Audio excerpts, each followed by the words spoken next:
Hello welcome again. तो यहाँ पे अब हम बात करते हैं पावर पिवट में ऐड कॉलम के बारे में।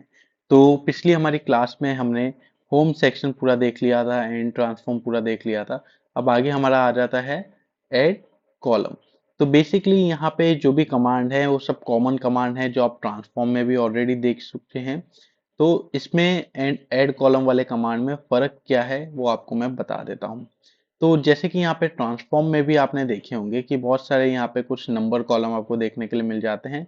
तो इसमें क्या होता था, आप सिंपली इसको सम करते थे तो आपका सम यहाँ पे अलग से दिखाई देता था। अब यही चीज अगर मैं यहाँ पे आता हूँ तो आप देख सकते हैं यहाँ पे ये चीज हाइड है, यहाँ पे मतलब इस कमांड को मैं यूज नहीं कर सकता हूँ। तो इसकी जगह हम स्टैंडर्ड कमांड को यूज कर सकते हैं। तो यहाँ पे भी स्टैंडर्ड कमांड था तो इसमें हम ऐड कर सकते थे। तो फॉर एग्जाम्पल यहाँ पे हमने 100 ऐड किया तो मैं जितनी भी वैल्यू है सब में 100 हो जाएगा। जैसे ये 19 है तो ये 119 हो जाएगा, नीचे 5 है तो ये 105 हो जाएगा। ओके, तो यहाँ पे इस तरह से हमारे कॉलम में ऐड होता था। लेकिन अब ये जो ऐड कॉलम वाला कमांड है इसमें क्या होता है, सेम चीज इसमें भी रिपीट होती है। जैसे कि अभी मैं यहाँ पे 1000 ऐड करूंगा तो इसमें भी सेम चीज रिपीट होगी, बट ये क्या करता है, एक अलग कॉलम भी यहाँ पे बना देता है। यहाँ पे आप देख सकते हैं एडिशन में एक अलग कॉलम हमको देखने के लिए मिल जाता है। इसको मैं वापस इधर स्लाइड कर देता हूँ। ओके, अब देख सकते हैं यहाँ पे इसने एक न्यू कॉलम आपके लिए क्रिएट कर दिया है। तो हमारे ये पुराने वाले कॉलम में एडिट नहीं करता है, पुराने वाले कॉलम को कॉपी पेस्ट करके एंड न्यू कॉलम बनाता है एंड उस न्यू कॉलम में हमारा जो भी डेटा है उसे एडिट करता है हमारे कमांड के अकॉर्डिंग। तो यहाँ पे हम इसे रिमूव कर देते हैं। तो इसी तरह से हमारा ऐड कॉलम के सभी जितने भी कमांड हैं वो इसी तरह से वर्क करते हैं। तो चाहे वो फॉर्मेटिंग हो, तो जैसे कि यहाँ पे ये वेस्ट बंगाल स्टेट नेम है, अगर मैं यहाँ पे फॉर्मेट करता हूँ इसको कि मुझे सिर्फ कैपिटल का जो फर्स्ट लेटर है वही कैपिटल चाहिए, तो वो यहाँ पे आप देख सकते हैं सब कुछ मिल जाएगा। लेकिन इसने क्या पूरा एक अलग कॉलम बनाया है। इसी तरह से अगर मैं बोलूँ कि मुझे इसके आगे ऐड करना हो, तो 01 में ऐड करना चाहूँ तो यहाँ पे आप देख सकते हैं 01 सब कुछ ऐड हो चुका है इसके आगे। तो इस तरह से आप वहाँ पे देख सकते हैं। ओके, उसके बाद यहाँ पे एक्सट्रैक्ट आप करना चाहते हैं, फर्स्ट कैरेक्टर लास्ट कैरेक्टर अलग अलग करना चाहते हैं तो आप ये भी कर सकते हैं। तो हाउ मैनी स्टार्टिंग कैरेक्टर, आपको कितने स्टार्टिंग के कैरेक्टर अलग करने हैं, तो बेसिकली हम इसको सिलेक्ट करते हैं, इसमें हम एक्सट्रैक्ट करते हैं। तो यहाँ पे फर्स्ट कैरेक्टर मुझे एक्सट्रैक्ट करना है तो मुझे सिर्फ दो कैरेक्टर फर्स्ट दो, तो आप देख सकते हैं WE ओनली यहाँ पे एक्सट्रैक्ट हुआ है, यहाँ पे उत्तराखंड का UT एक्सट्रैक्ट हुआ है। ओके, तो इस तरह से एक्सट्रैक्ट कर सकते हैं। सेम चीज यहाँ पे ट्रांसफॉर्म में भी है, ट्रांसफॉर्म में सेम कॉलम में करता है, यहाँ पे उस चीज के लिए नया कॉलम आपको देखने के लिए मिल जाता है। आप रेंज कर सकते हैं, बिफोर डेलीमीटर कर सकते हैं। तो यहाँ पे मैं इसे करता हूँ तो बिफोर डेलिमिनेटर यहाँ पे पूछ लेता है enter the delimiter date mark the end. Okay, तो यहाँ पे मैं कर देता हूँ बी। ओके, तो अब आप देख सकते हैं यहाँ पे एक और न्यू कॉलम आ गया होगा, ये रहा। बिफोर डेलिमिनेटर वाले हमारे यहाँ पे कॉलम आ चुके हैं। ओके, एंड यहाँ पे कुछ हुआ नहीं है। आफ्टर डेलिमिनेटर इसको हम यूज करते हैं WE। ओके,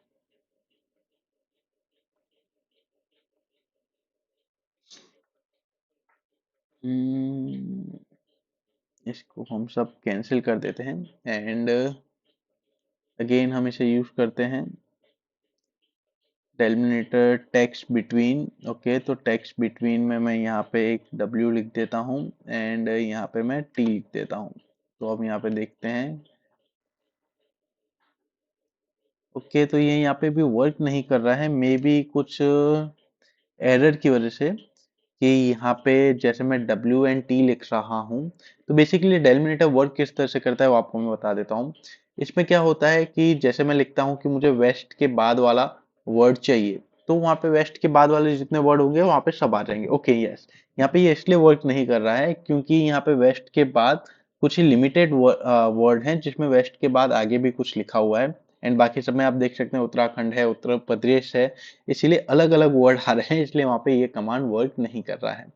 लेकिन जैसे फॉर एग्जांपल मैं आपको बताता हूँ, अगर किसी की ईमेल आईडी का कलेक्शन है तो वहां पे कॉमनली ईमेल आईडी में @ आपको देखने के लिए मिल जाएगा। आप बोल सकते हैं कि @ के बाद वाला वर्ड मुझे करना है तो वहां पे आप बेसिकली उसे एक्सट्रैक्ट कर सकते हैं, क्योंकि एट द रेट कॉमन वस्तु है, कॉमन चीज है जो आपको वहां पे देखने के लिए मिल जाएगी अपनी फाइल में, अपने सभी ईमेल आईडी में। ओके, इसी तरह से आगे भी हम और कुछ ट्राई करते हैं। जैसे कि डुप्लीकेट कॉलम है, सिंपली मैं क्लिक करता हूँ तो उस कॉलम का डुप्लीकेट बन जाता है एंड यहाँ पे लिखा भी आ जाता है कॉपी। ओके, इंडेक्स आपको करना है तो start from zero, start from one. तो इंडेक्स बेसिकली साइड में ये जो नंबर लिखे हैं ये इसी टाइप का आपको इंडेक्स करना है। स्टार्ट फ्रॉम वन, तो वन से लेके स्टार्ट हो जाते हैं इंडेक्स। ओके, एंड जीरो से आप स्टार्ट करना चाहते हैं इंडेक्स तो यहाँ पे स्टार्ट फ्रॉम जीरो भी कर सकते हैं। ओके, तो यहाँ पे जीरो से इंडेक्स स्टार्ट हो गए, तो वन वाला इंडेक्स है उसे हम रखते हैं एंड जीरो वाले इंडेक्स को अभी हम डिलीट कर देते हैं। तो बेसिकली अप्लाई स्टेप में से भी आप उसको डिलीट कर सकते हैं। उसके बाद यहाँ पे एक और इंडेक्स का ऑप्शन आपको देखने के लिए मिल जाता है, कस्टम। तो कस्टम इंडेक्स में क्या होता है कि आपसे नंबर पूछ लेता है कि स्टार्टिंग नंबर कौन सा चाहिए आपको। तो मैं अगर 50 यहाँ पे लिख देता हूँ, 50 लिख के मैं एंटर करता हूँ, यहाँ पे इंक्रीमेंट पूछ लेता है तो बेसिकली वन इंक्रीमेंट। इंक्रीमेंट का मतलब क्या होता है कि उसमें आपको ऐड कितना करना है, 50 के बाद कौन सा नंबर आना चाहिए। तो मैंने इंक्रीमेंट लिखा कि एक एक करके ऐड होना चाहिए। अगर वहां पे मैं करता हूँ कस्टम, यहाँ पे मैं 100 लिख दिया एंड मैं कर देता हूँ कि मुझे 10-10 का सम चाहिए, मतलब पहला 100 होगा, दूसरा 110 होगा, तीसरा 120 होगा। ओके, तो 10-10 का वहां पे गैप आपको देखने के लिए मिल जाता है। और भी है कि लैंग्वेज में उसको इंक्रीमेंट आप कह सकते हैं। ओके, इस तरह से ये वर्क करता है। उसके बाद यहाँ पे कंडीशनल कॉलम, इसको भी देख लेते हैं। तो कंडीशनल कॉलम में क्या है, आप कॉलम के बीच में कंडीशन रख सकते हैं। तो जैसे कि यहाँ पे हम कंडीशन रख देते हैं स्टेट नेम में। ओके, स्टेट का नाम अगर वेस्ट बंगाल है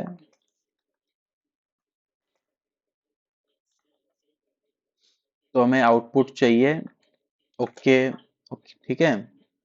अगर वेस्ट बंगाल नहीं है, कुछ और नाम है यहाँ पे वापस स्टेट का नाम इक्वल टू, अगर वेस्ट बंगाल नहीं है, स्टेट का नाम है उत्तराखंड,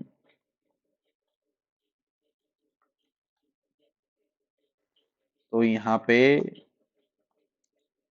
NOT नॉट का रख देते हैं। और वेस्ट बंगाल उत्तराखंड के सिवाय और भी कोई नाम है तो वहां पे हम 000 पुट कर देते हैं। सिंपली हम ओके करते हैं तो आप देख सकते हैं यहाँ पे हमारा ये कस्टम कमांड आ चुका है। सब में वैल्यू 000 आप यहाँ पे देख सकते हैं। ओके, एंड ऊपर आ जाते हैं। ओके, तो यहाँ पे वेस्ट बंगाल नाम इधर ओके वैल्यू आनी चाहिए थी, इधर जीरो नहीं आना चाहिए था। एक बार वापस से हम कंडीशन देख लेते हैं। स्टेट नेम इक्वल टू, यहाँ पे हम लिखते हैं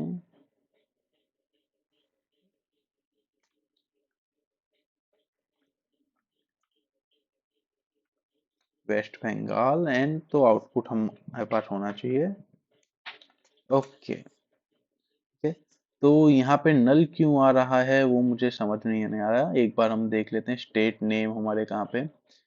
okay, state name simply copy and again conditional equal to paste then okay. तो देखिए यहाँ पे ओके ओके ओके देखने के लिए मिल गया। यहाँ पे दो जगह हमको एरर क्यों देखने के लिए मिले हैं वो आपको मैं बता देता हूँ। तो बेसिकली हमने क्या किया था कि यहाँ पे कैपिटलाइज किया था ईच वर्ड को, ठीक है।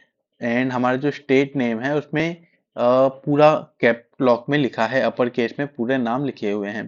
तो जब हम वहाँ पे फॉर्मेटिंग लगा रहे थे तो हमने वहाँ पे वेस्ट बंगाल में W एंड बंगाल को कैपिटलाइज किया था एंड हमने कैटेगरी सिलेक्ट कर ली थी स्टेट नेम, जिस वजह से वो रीड ही नहीं कर पा रहा था कि हमने क्या नाम वहाँ पे डाला है। तो जब हमने यहाँ पे एक पर्टिकुलर नेम को कॉपी पेस्ट किया है तो उसने कंप्लीटली रीड किया कि यहाँ पे हाँ मैं वेस्ट बंगाल की बात कर रहा हूँ, तो वहां पे उसने ओके रिजल्ट शो कर दिया कंडीशन में डाल के। तो इस तरह से आप कंडीशनल कॉलम लगा सकते हैं। तो कंडीशनल कॉलम में आपको पता चल चुका होगा, वेस्ट बंगाल डालेंगे ओके आएगा। इसी तरह से आप अपने काम के अकॉर्डिंग, फॉर एग्जांपल आप इसे सैलरी के बेस पे लगा सकते हैं कि किसी पर्सन की सैलरी अगर 30-40 हज़ार से कम है तो उसे एक अलग कैटेगरी में हमको डालना है। किसी पर्सन की सैलरी 50-60 हज़ार के आसपास है तो उसे अलग कैटेगरी में डालना है। किसी पर्सन की सैलरी 80-90 थाउजेंड से अबो है तो उसे अलग कैटेगरी में डालना है। तो एक कंडीशनल फॉर्मेटिंग आप वहां पे यूज कर सकते हैं। ओके, उसके बाद यहाँ पे डेट टाइम तो कॉमन वही सब चीजें हैं। बस इसमें अलग क्या रहता है कि आपका जो भी इसमें क्या बोलते हैं कॉलम होगा वो न्यू कॉलम में आपका सब रेडी होगा बन के। ठीक है, तो यहाँ पे जैसे कि डेट टाइम हम कर देते हैं, वर्ड्स करते हैं, आप देख सकते हैं ये एरर आने लग गया क्योंकि ये वर्ड है, ये डेट एंड टाइम का से कोई लेना देना नहीं होता है, जिस वजह से इसमें हमको इस टाइप के एरर देखने के लिए मिल जाते हैं। ठीक है, तो एंड और कौन कौन से यहाँ पे हैं कमांड वो भी देख लेते हैं। यस, यहाँ पे हमको मिल जाता है कॉलम फ्रॉम एग्जाम्पल। तो बेसिकली यहाँ पे मैं कॉलम फ्रॉम एग्जाम्पल के ऊपर क्लिक करता हूँ, ओके करता हूँ इसमें। तो बेसिकली ये क्या होता है कॉलम फ्रॉम एग्जाम्पल कि आपको कोई भी कॉलम को अपने अकॉर्डिंग डिजाइन करना है। तो जैसे कि मैं आपको यहाँ पे बताता हूँ, इस कॉलम में मैं लिखता हूँ 119। ओके, ये वाला मैंने नंबर लिखा 119। उसके बाद मैं एक सिंपली स्पेस दे देता हूँ या कॉमा दे सकता हूँ। उसके आगे मैं लिख देता हूँ यहाँ पे डिस्ट्रिक्ट कोड 330। ठीक है, दो चीज मैंने लिखी, नंबर लिखा कॉमा डिस्ट्रिक्ट कोड। उसके नीचे मैं आ जाता हूँ। आप देख सकते हैं ऑटोमेटिकली इसने रीड कर लिया कि पहले हमारे पास स्टेट कोड आएगा, कॉमा लगेगा, उसके बाद हमारे पास डिस्ट्रिक्ट कोड आना चाहिए। ठीक है, तो लेकिन यहाँ पे डिस्ट्रिक्ट कोड अलग हो रहा है, तो अब हमको क्या करना है, इसमें एडिट करना है। इधर मैं कर देता हूँ 914। ठीक है, उसके बाद मैं ओके करता हूँ तो आप देख सकते हैं अब इसने वापस रीड कर लिया। पहले स्टेट कोड आ जाएंगे सब जगह, उसके बाद हमारे पास कॉमा स्पेस डिस्ट्रिक्ट कोड, आप देख सकते हैं सब में ऑटोमेटिक चेंज हो गया। अगर मुझे ये ओके लग रहा है तो मैं ओके कर दूंगा, लेकिन अगर मुझे ओके नहीं लग रहा है और भी कुछ चेंजेस मुझे करने हैं तो मैं इसमें चेंज करूंगा। एंड पावर बीआई इतना स्मार्ट है, ऑटोमेटिकली वो रीड कर लेगा मेरे चेंज के अकॉर्डिंग, एंड बाकी सब नीचे जितने भी फील्ड होंगे उसमें ऑटो फील वो कर देगा। तो अगर यहाँ पे सब कुछ ओके है तो सिंपली मुझे यहाँ पे ओके के ऊपर क्लिक करना है। थोड़ा लोडिंग हो रहा है एंड वहाँ पे मेरे पास एक टेबल, वहाँ पे एक कॉलम रेडी हो चुका है। तो इसी तरह से आपको भी कोई भी कॉलम करना हो तो वो कॉलम आप यहाँ पे रेडी कर सकते हैं। ठीक है, उसके बाद यहाँ पे फॉर्मूला टाइप कॉलम आप कर सकते हैं। जैसे यहाँ पे मैं कस्टम कॉलम सिलेक्ट करता हूँ, तो कस्टम कॉलम में क्या है, one type of formula type column आप सिलेक्ट कर सकते हैं। कॉलम का जो भी आपको नाम रखना है तो आप रख सकते हैं, जैसे कि यहाँ पे इंडेक्स 01 में नाम रख देता हूँ। ठीक है, यहाँ पे इंडेक्स 1 इंडेक्स 2 नाम रखा है। तो बेसिकली हम क्या करते हैं, इज इक्वल टू, जैसे हमारे एक्सेल का हमेशा फॉर्मूला स्टार्ट होते हैं वैसे ही स्टार्ट हो रहा है। तो यहाँ पे इंडेक्स 2, तो यहाँ पे इंडेक्स 2 हम इंसर्ट कर दिया। ठीक है, उसके आगे मैं कर देता हूँ एक माइनस का साइन लगा देता हूँ, उसके बाद अमाउंट कर देता हूँ इंडेक्स 1 वाली। ओके, इंडेक्स 2 की जो अमाउंट है माइनस इंडेक्स 1 की अमाउंट, एंड सिंपली मैं यहाँ पे कर देता हूँ उसके बाद ओके। तो आप देख सकते हैं, इसको मैं इधर मूव कर देता हूँ। तो अब आप देख सकते हैं हमारा जो न्यू रेडी हुआ है कॉलम, उसमें क्या है इंडेक्स 2 माइनस इंडेक्स 1, तो उसका क्या सम आएगा 50। इसमें सेकंड रो में क्या सम आ जाएगा 59, थर्ड रो में 68 77। ओके, तो इस तरह से आप कस्टमाइज कॉलम भी यहाँ पे डिजाइन कर सकते हैं। इन्वोक कस्टम फंक्शन, तो इन्वोक कस्टम फंक्शन, तो इसमें कौन कौन से फंक्शन आप लगा सकते हैं वो भी हम इसमें देख लेते हैं। तो यहाँ पे बेसिकली हमने नाम लिख दिया है एंड ओके, यहाँ पे फंक्शन क्वेरी सिलेक्ट नहीं हो रही है, तो मे बी कॉलम वाइज ये भी डिपेंड करता है कि आप किस कॉलम में कौन से फंक्शन लगाना चाहते हैं। तो यहाँ पे वो सिलेक्ट नहीं हो रही है, तो कोई दिक्कत नहीं, अगले किसी क्लास में हम उसे और अच्छी तरह से जान लेंगे। तो यहाँ पे आप देख सकते हैं कि ट्रांसफॉर्म में जितने टूल थे ऑलमोस्ट वैसे ही टूल आपको ऐड कॉलम में देखने के लिए मिल जाते हैं। बस फर्क इतना ही है, ऐड कॉलम में आप कुछ भी चेंजेस करते हैं तो वो आपके न्यू कॉलम ऐड होके आपका चेंज वहाँ पे रिफ्लेक्ट होता है। तो यहाँ पे जैसे कि इतने सारे चेंज किए हैं तो इतने सारे स्टेप हमारे पास आ चुके हैं।